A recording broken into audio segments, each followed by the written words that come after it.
Days hotel के खाने में तिलचट्टा, ग्राहकों में आक्रोश। सिलचर के रंगपुर स्थित डेज होटल में परोसे गए खाने की प्लेट में तिलचट्टा मिलने से हड़कंप मच गया। ग्राहक की शिकायत पर भी होटल प्रबंधन ने संतोषजनक जवाब नहीं दिया, जिससे मौके पर नाराजगी और हल्का तनाव पैदा हुआ। स्थानीय लोगों ने इसे जन स्वास्थ्य के लिए खतरा बताते हुए प्रशासन से कड़ी कार्रवाई की मांग की है। शिकायत मिलने पर जिला स्वास्थ्य विभाग जांच शुरू कर सकता है। आज के एक जेके टायरेर एक प्रोग्राम छिलो, तो আমরা আইলাম এখানে আইয়া দেখলাম এটার নাম ডেইস হোটেলে আইলাম, খাওয়া দাওয়া করলাম। খাওয়া দাওয়ার সময় দেখা গেল এখানে একটা কোকরোচ পাওয়া গেছে খাওয়ার মধ্যে।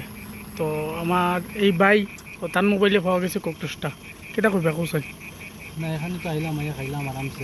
কোন মানে কে প্রোগ্রাম রাখলো? জ্যাকেট টায়ার থেকে আমরা ইনভাইট আসছিল, আইয়া খাইতে সময় দেখছি যে কোকরোচ খাইলাম। কেটার মধ্যে পাওয়া গেছে?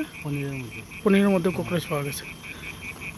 তো এই হোটেলের মধ্যে দেখলাম আপনারা, আপনি সাইটে দিয়ে স্ক্রিনের মধ্যে দিয়ে দিব কোকরোচ পাওয়া গেছে, এটা দিয়ে দিব ডেইস হোটেল।